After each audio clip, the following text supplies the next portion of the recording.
भञ्जनाय सुखं कुरु फट् स्वाहा। ओम नमो हनुमते भयभञ्जनाय सुखं कुरु फट् स्वाहा। ओम नमो हनुमते भयभञ्जनाय सुखं कुरु फट् स्वाहा। ओम नमो हनुमते भयभञ्जनाय सुखं कुरु फट् स्वाहा। ओम नमो हनुमते भयभञ्जनाय सुखं कुरु फट् स्वाहा। ओम नमो हनुमते भयभञ्जनाय सुखं कुरु फट् स्वाहा। ओम नमो हनुमते भयभञ्जनाय सुखं कुरु फट् स्वाहा। ओम नमो हनुमते भयभञ्जनाय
एक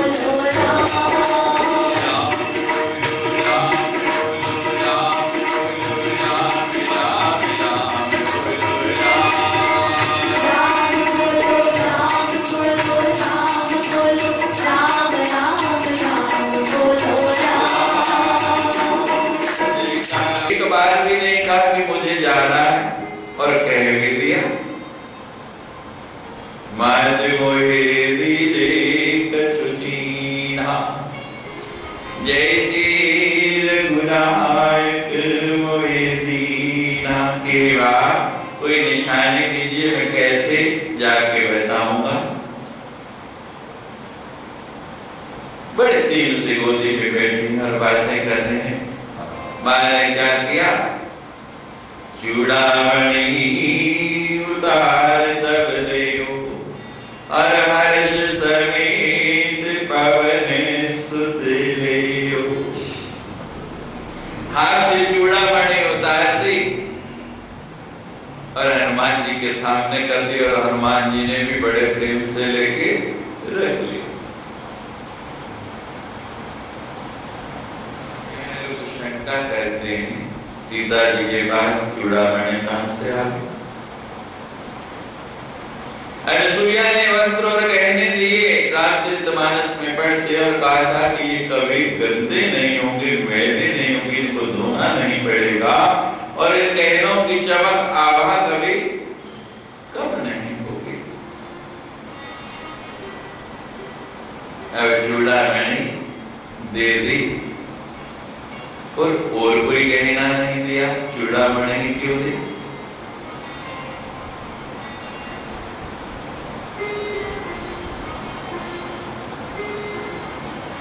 हमारे यहाँ जब विवाह होता है तो उसको क्या कहते हैं, पाणी ग्रहण संस्कार।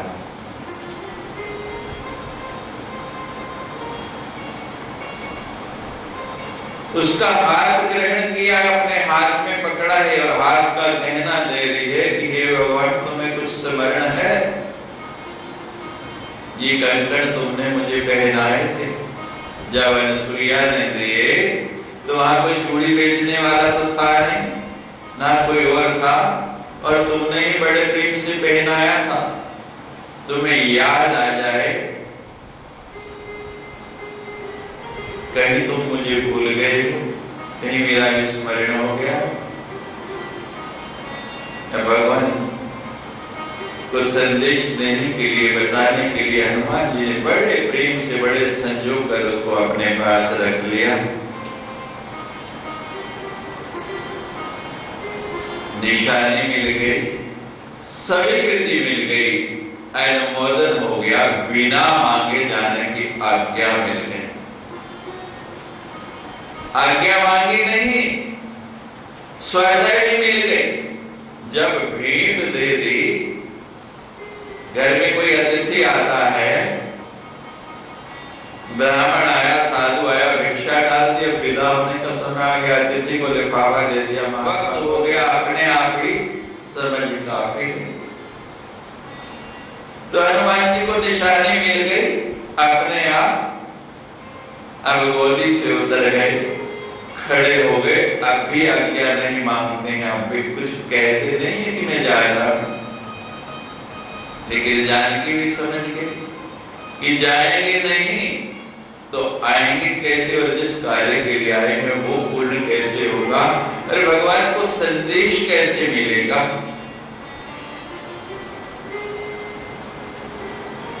और जानकी जनक नंदिनी है, जनक सुता है, वो जनक जो विदेह मुक्त है, जो सबसे ज्ञानी माने जाते हैं। पुत्री कैसे ज्ञानी नहीं, समझ गए कि पुत्र संकोच कर रहा है जाने के लिए, कह नहीं रहा, लेकिन जाना तो है ही, वो कहेगा नहीं। तब स्वयं बोलने लगे, केहो तात अस मोर प्रणाम। अपने आप कहने लगे कि हे हनुमान जी, ये नहीं कहा पति को, इसको केहो तात कि भगवान को अपने पिताजी को जाके क्या कहना, मेरा प्रणाम, मेरा नमस्कार। से मोर प्रणाम, सब प्रकार प्रभु पूर्ण काम। हे भगवान, हे प्रभु, आप तो पूरे संसार के कार्य करने वाले हैं। संसार का कोई कार्य ऐसा नहीं जो आपके लिए संभव नहीं हो। तो अब ये सूचना आपको मिलने जा रही है, संदेश मिलने जा रहा है। अब इसमें देर नहीं लगाना, अब इस कार्य को भी यथाशीघ्र आप पूर्ण करना। दीन दयाल विरध संभारी, हरहु नाथ मम संकट भारी। ये प्रभु, आप तो दीनों की रक्षा करने वाले, दीनों पर दया करने वाले हैं। दीनों के दुख का हरण वैसे ही करते हैं जैसे सूर्य अंधकार का हरण कर लेता है। ये आपका स्वभाव है, आपका विरध है। दीन दयाल विरध संभारी, अपनी उस स्वभाव को, अपने उस विरध को आप याद करना, स्मरण करना। और मैं दीन हूं, इस समय मेरे से अधिक दीन कोई नहीं, जिसका पति दूर हो, जिसका हरण कर लिया गया हो और कैद में रखा गया हो पिंजरा, चाहे सोने का हो या लोहे का हो पिंजरा हो।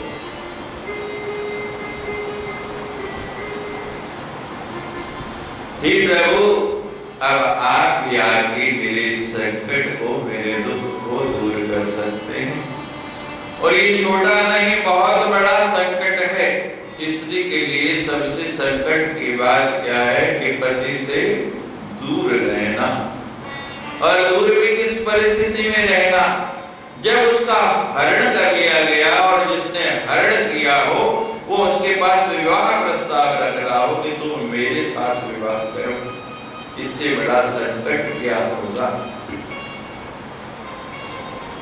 हरि नाथ मम संकट भारी, ताज सक्रे सुध कथा सुनायो, बाल प्रताप प्रभु समझायो।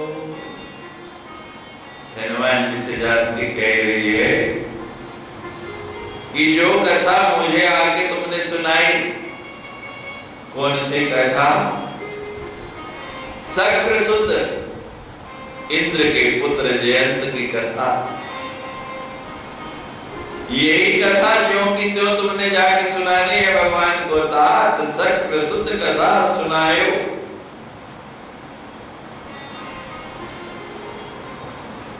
जयंत ने कहा था कि प्रभु आपका प्रभाव देखने आया, प्रभाव भी देख लिया और स्वभाव देखना चाहता हूं, तो आपने उसको स्वभाव भी दिखाया। बाण प्रताप प्रभु ही समझाए। भगवान को समझा देना कि आपका वो बाण जो केवल तिनके का बना लिया और आपने जयंत के पीछे छोड़ दिया और तीनों लोकों में जयंत घूमता रहा, कोई उसको बचाने वाला नहीं हो सका। ब्रह्मा विष्णु शंकर, यहां तक कि उसके पिता इंद्र भी उस बाण से उसकी रक्षा नहीं कर सके। तीनों लोकों में आकाश पाताल घुमाया और वो इतना सा तिनके का बना हुआ बाण उसका पीछा कर रहा है। तो भगवान को समझा देना कि आपके बाणों का प्रताप खत्म हो गया या अभी वही प्रताप बाकी है, और यदि बाकी है तो अब देर क्यों? अब उस बाण का संधान करे। जानकी समझा रही है कि जिस प्रकार आगे तुमने मुझे वो परिचय दिया, मेरी पीड़ा हरी, उसी प्रकार जाके उसी बाण की कथा भगवान को बताना कि अपना वो अमोघ बाण उस शर का संधान करें और रावण का संहार करें।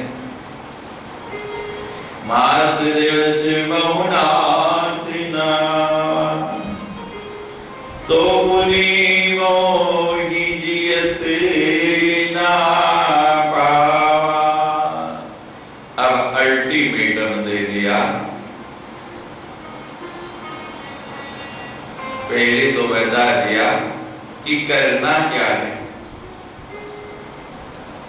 और ये नहीं आज करेंगे, कल करेंगे, परसों करेंगे। व्यक्ति यही विचार करता है ना। लिखा तो है, काल करे सो आज करे, और आज करे सो अब, पल में प्रलय होएगी और फिर करेगा कब। पता नहीं अगला क्षण आएगा या नहीं आएगा। आलस्य भी प्रमाद में पड़े रहते हैं। अभी उम्र थोड़ी है हमारे भजन करने की। अभी तो जवानी है, इसका आनंद ले। जवानी गई तो अभी तो काम धंधे से निवृत्त हुए, अभी तो रिटायर हुए, और थोड़ा सा जीवन का और आनंद ले। बुढ़ापा आ गया, फिर भी छोड़ते नहीं। कब करेंगे?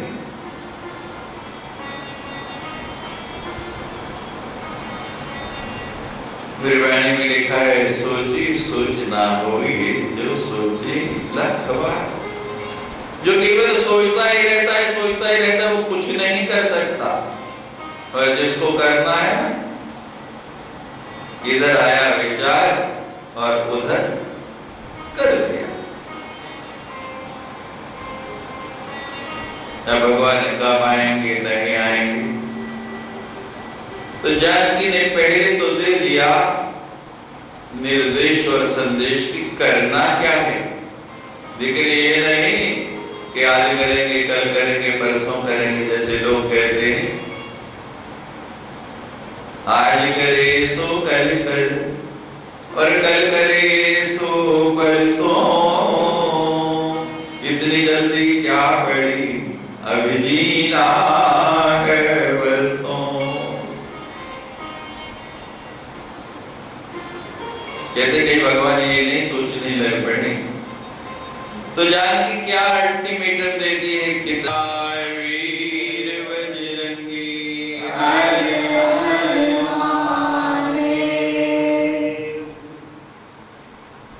तात शक्र सुत कथा सुनायो, बान प्रताप प्रभु ही समझायो।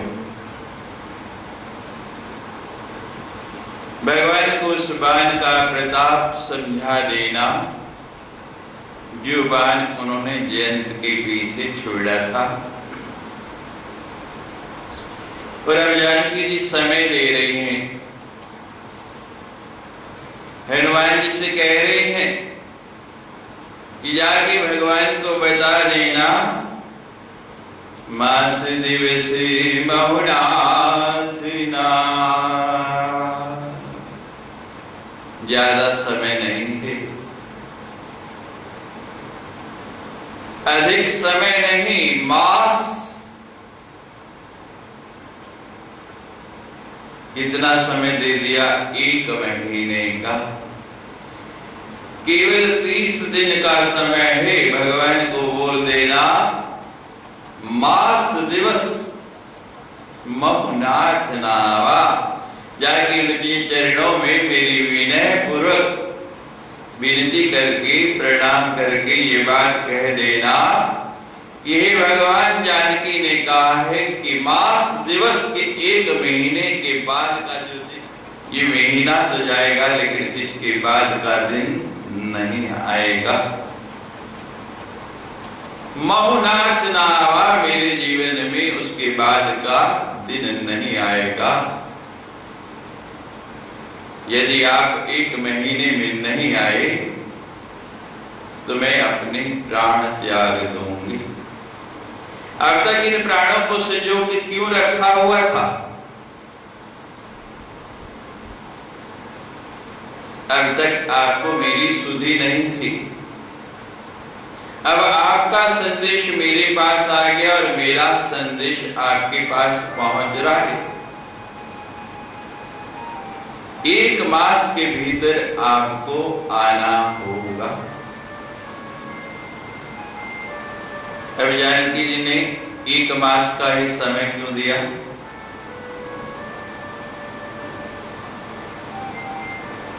हर नारी का हर मास के बाद पुनर्जन्म होता है। जब वो मासिक धर्म से निवृत्त होती है तो एक नए जीवन में प्रवेश करती है। नारी के जीवन में हर मास उसका एक नव जीवन होता है। तो जानकी कहती है कि बहुत जीवन पा लिए, लेकिन अब और जीवन नहीं आएगा। ये मास मेरा अंतिम मास होगा। मास दिवस मोहिनाथ ने आवा, तो उन्हें मोहि जियत नहीं पावा। अब यदि इस 1 मास के अंदर आप नहीं आते हैं तो फिर मुझे जीवित नहीं पाएंगे, मैं आपको नहीं मिलूंगी। शरीर तो ये पहले ही शव बन चुका है, लेकिन मन में एक आस थी, मन में एक विश्वास था कि आप आएंगे। अब उस श्वास की भी अंतिम घड़ी आ गई है, उसकी भी डोरी टूटती जा रही है। और 1 महीने का समय मैं क्यों दे रही हूं? मैं जानती हूं कि आप 1 दिन में सब कुछ कर सकते हैं, लेकिन भगवान मैं यहां बहुत समय से रह रही हूं और प्रतिदिन देख रही हूं कि इसका प्रभाव कितना है। जानकी जी कोई चूक नहीं छोड़ना चाहते कि हनुमान जी तो अभी 1 ही दिन आए और उसी दिन वापस जा रहे हैं,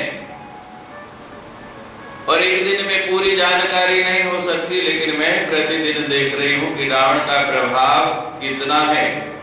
भगवान उसको कम करके नहीं आंक लें,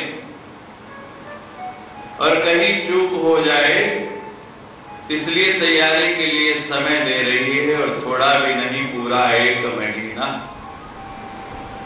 कि रावण के साथ युद्ध हो और आप बिना तैयारी के आ जाए, समस्या खड़ी हो जाए। जानकी कोई भी रिस्क नहीं लेना चाहती, हर प्रकार से पूर्ण सुरक्षित निर्णय ले रही है कि हे भगवान, आपको 1 मास का समय दे रही हूं ताकि आप पूरी तरह से सब रचना करके, सब साधन करके ही लंका में आए।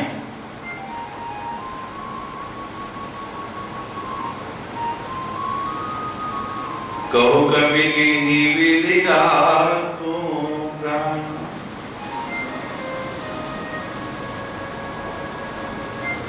अब हनुमान जी को ये तो बता दिया कि 1 मास का समय है, 1 मास के अंदर आपको वापस आना है।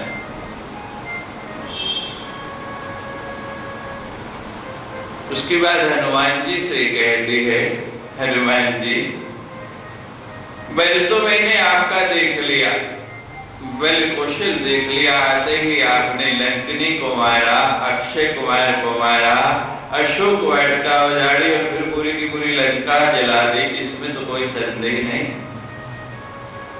आप सचमुच ही बल के धाम है। लेकिन मैंने सुना है ज्ञानिनाम अग्रगण्यम सकल गुण निधानम, क्या आप ज्ञानियों में भी अग्रणी हैं?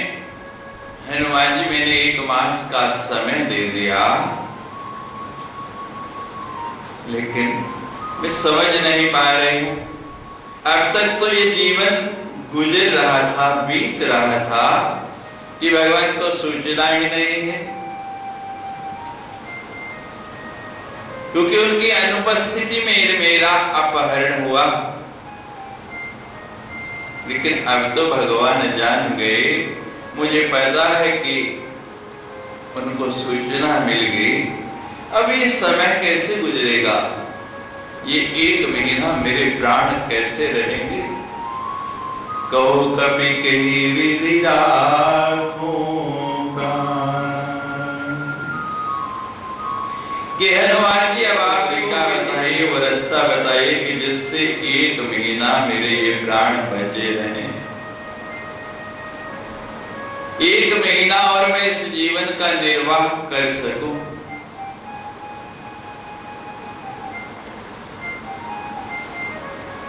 एक महीना बहुत लंबा समय होता है, विरह का तो एक क्षण नहीं बीतता।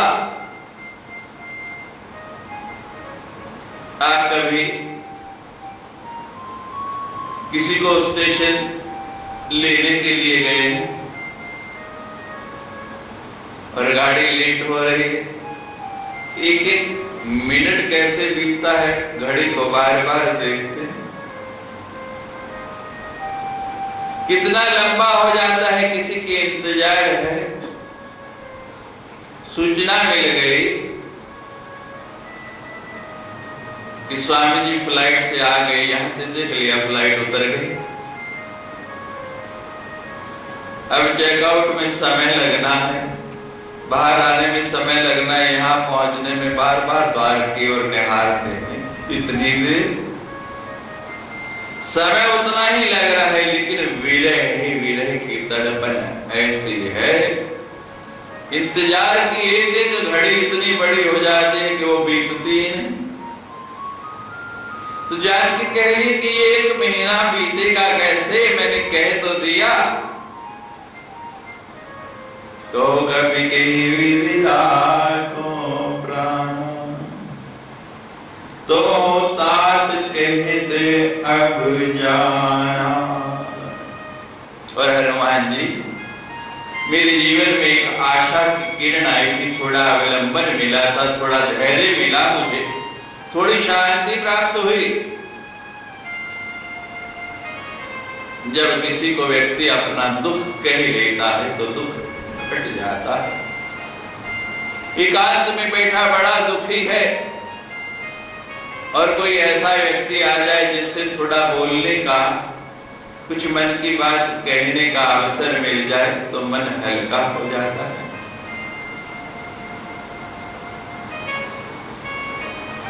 यहां तो केवल एक त्रिजटा थी जिससे जानकी बात करते, उसके सिवा किसी से बोली नहीं। हनुमान जी आए तो जानकी का मुख खुला, पहले रावण से बोली त्रिंधर ओट कहत वैदेही सुमिरावधपति परम स्नेही। रावण से भी बोली कैसे आगे तिनका रख के कि उसको देखो नहीं। और रावण के जाने के बाद हनुमान जी से आज खुल के बात उसकी सुनी, अपने मन की व्यथा करी और कह रही थी हनुमान जी अब आप भी जा रहे हैं, अब तो तुम भी जा रहे हो, सुनो तात कहत अब जाना। हे तात, हे हनुमान जी, कहत किसने कहा? हनुमान जी ने तो कहा ही नहीं था कि मैं जाऊं। कहा भी जानकी ने, भेज भी स्वयं ही रही है और दुखी भी स्वयं हो रही है कि हनुमान जी अब तो आप भी जाने वाले हैं, आप भी जा रहे हैं, अब मैं किसके सहारे 1 महीना गुजारूंगी। तुमसे बात की, तुमसे कुछ बोली, मेरा मन हल्का हो गया, मन को शांति मिली और तुमने इतना सुंदर भगवान का गुणगान गाया, मेरा दुख मिट गया। अब किसकी सहारे ये समय बीतेगा, कैसे ये 1 मास का लंबा समय मैं गुजारूंगी। इतने साल गुजार दिए, इतना समय गुजार दिया उसी लंका में, वो लंबा नहीं लगा, लेकिन ये 1 महीना। पतिदेव दूर गए हैं, नौकरी है, पता है साल बाद छुट्टी मिलनी है, साल गुजर जाता है, लेकिन छुट्टी मिल गई और वहां से गाड़ी यहां पहुंचने में 1 दिन लगता है, 24 घंटे लगते हैं। वो साल गुजर जाता है लेकिन वो 24 घंटे नहीं गुजरते। वो 24 घंटे बताने इतने मुश्किल हो जाते हैं। एक बार निश्चय हो गया, एक बार पता लग गया कि अब आने का समय हो गया, फिर वो समय बीतता नहीं। कोई कही हो रे हरियामन की मन भावन की, और कोई बता भी दे, ये सूचना भी दे दे कि भगवान आ रहे हैं। भगवान ने कह दिया, कितनी उत्सुकता होती है।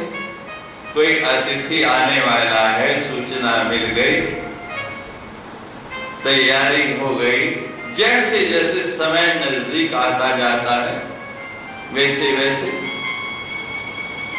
मन की दशा और विचलित होती जाती है कि हनुमान जी अब आप भी जा रहे हैं, करना है, कैसे बिताना है, ये आप ही बताइए।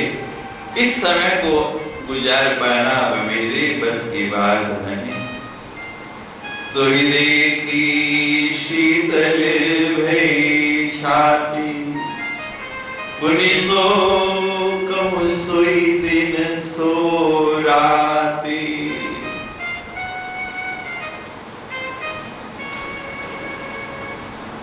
पहली जानकी ने क्या कहा हनुमान जी को? श्वास जरे छिनमाही शरीरा। एक एक श्वास ऐसे लगता है जैसे अग्नि में जल रही है।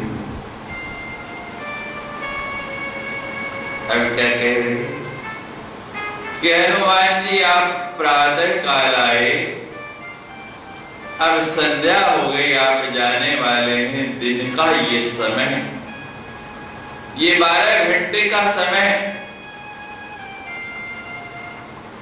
जहां एक एक श्वास 12 घंटे में 10,800 श्वास आते हैं और हर श्वास के साथ मैं जलती थी। ये 12 घंटे कितनी शीतलता से गुजरे।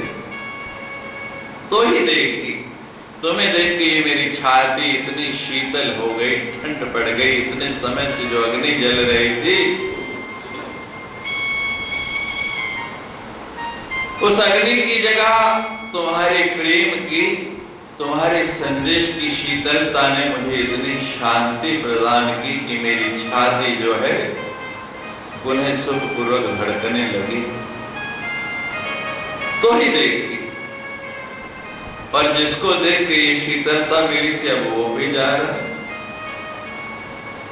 हनुमान जी तुम फिर जा रहे हो, वापस लौट रहे हो। ये जानकी की नहीं, हर व्यक्ति की स्थिति है। पति को दूर जाना है, काम है, नौकरी लगी। पुत्र को दूर जाना है, पढ़ाई या नौकरी के सिलसिले में। स्वयं भेज रहे हैं, स्वयं तिलक करते हैं। पूरे संसार में एकमात्र अपवाद है उर्मिला का। नहीं, हर एक की ये परिस्थिति होती है।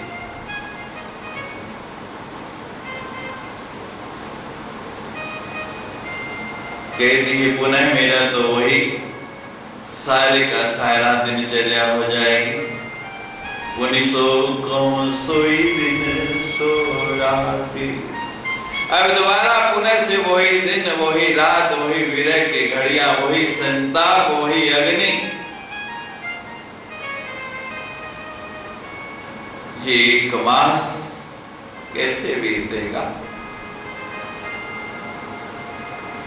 किस तरह ये समय पार होगा? जब जानकी बहुत दुखी होने लगी,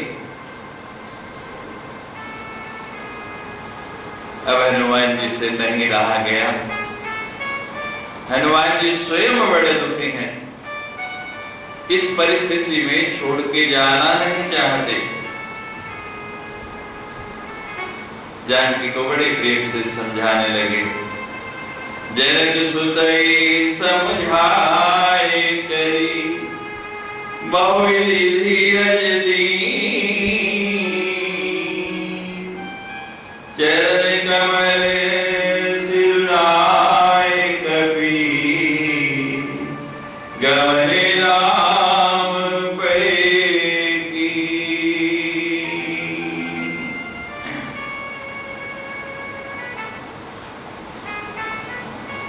जनक सुतई समझाए कर बहुत प्रकार से धीरज दे रहे हैं कि हे मां आप धैर्य रखिए। मैंने तो पहले ही कहा था अभी मात मैं जाऊं लवाई कि मैं अभी ले जाऊं, लेकिन भगवान की आज्ञा नहीं है। भगवान ने ये नहीं कहा कि लेके आना, वरना मैं अगर लंका जला सकता था तो लंका को डुबा भी सकता था और रावण सहित डुबा सकता था, लेकिन भगवान की आज्ञा नहीं है। जितना भगवान ने कहा उतना करना है। हनुमान जी में सामर्थ्य है, शक्ति है, कर सकते हैं, लेकिन करते कितना? जितनी आज्ञा है। और ये हर व्यक्ति के लिए संदेश है हनुमान जी का कि जो आज्ञा मिले वो काम करो, बिना आज्ञा के नहीं। फिर हनुमान जी कहते हैं इसमें स्वामी की महिमा घटेगी। तो बहुत प्रकार से धीरज दे रहे हैं कि मां जहां इतना समय बिता लिया, इतना वक्त बिता लिया, 1 महीने की बात है।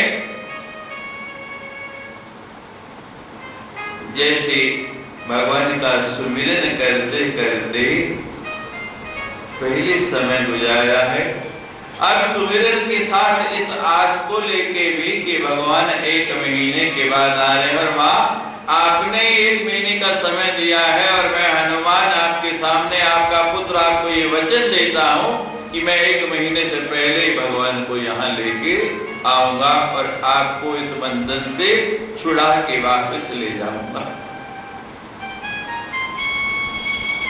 बहुविधि धीरज दीन, कई प्रकार से धैर्य बता रहे हैं कि मां आप धैर्य नहीं छोड़ना। मुसीबत की घड़ियों में, विपदा के जब क्षण आ जाते हैं, व्यक्ति की सबसे पहली कसौटी क्या है कि अपने धैर्य को नहीं छोड़े। अगर धैर्य छोड़ दिया तो समय से पहले ही वो मर गया। लेकिन धैर्य रखता है तो कोई ना कोई साधन बन जाएगा। साधन भगवान को बनाना है, धैर्य आपको रखना है। और साधना के पथ पर, साधना के रास्ते पर हम चलते हैं तो सबसे ज्यादा आवश्यकता जिस कार्य की है वो धैर्य की है। जितना आप धीरज धारण करेंगे उतना ही आपको संतोष मिलेगा। तो हनुमान जी कई प्रकार से धीरज बता रहे हैं, बहुविधि धीरज दीन।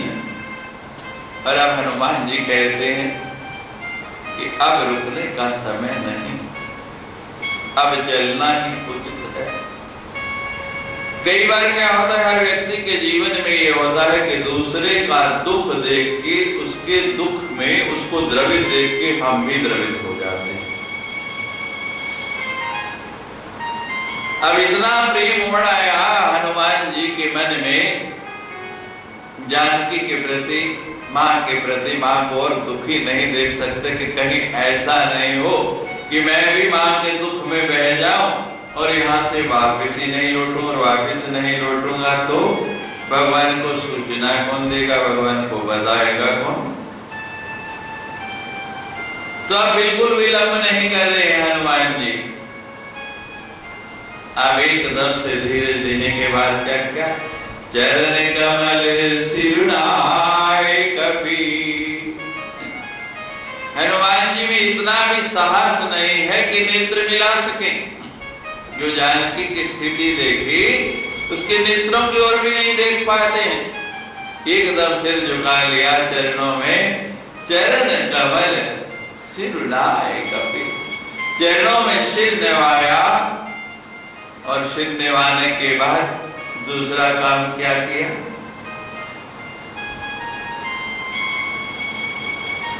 मां के चरणों की रज ली, उस रज को मस्तक पर लगाया कि मैं आ तो गया लंका, वहां से तो राम का आशीर्वाद लेके आ गया और वापस भी जाना है। उतनी ही शक्ति फिर चाहिए। आते हुए क्या क्या विपदाएं आई थी सब उनको स्मरण आ गई। चरणों में शीश झुका के चरणों की रज ली, मस्तक से लगाई और फिर हनुमान जी बिल्कुल रुके नहीं। गवन राम की और भगवान की ओर चले हैं, भगवान की ओर वापस जाने लगे। सीता की खोज का संदेश लेके सीता ने जो समय दिया उस संदेश को लेके, और सीता ने जो कहा कि 1 महीने में मुझे यहां से लेके जाना है, और जानकी ने जो कहा कि पूरी तैयारी के साथ आना है, तो हनुमान जी विचार करते जा रहे हैं कि अब चल के भगवान को फटाफट सूचना दें और तैयारी प्रारंभ करें, क्योंकि अब विलंब करना उचित नहीं। रास्ते में पता नहीं क्या क्या दुविधाएं, क्या क्या कठिनाइयां, क्या क्या मुश्किलें आ जाएं। आते हुए कितनी बार मार्ग रोका गया, वापसी में पता नहीं कितनी बार रोका जाएगा, और कहीं ऐसा नहीं हो कि मुझे वापस पहुंचने में 1 महीने से ऊपर समय लग जाए और मैं पहुंच नहीं पाऊं, भगवान तक संदेश नहीं पहुंचे और मेरी सारी की सारी क्रिया जो है, ये सारे का सारा पुरुषार्थ है, सारे की सारी मेहनत जो है ये विफल नहीं हो जाए। तो हनुमान जी वहां से सीधे चरणों में प्रणाम करके वापस अपनी उड़ान की ओर चले। और किस प्रकार हनुमान जी उड़ते हुए वापस किष्किंधा पहुंचते हैं, कल का विषय रहेगा। जयकारा।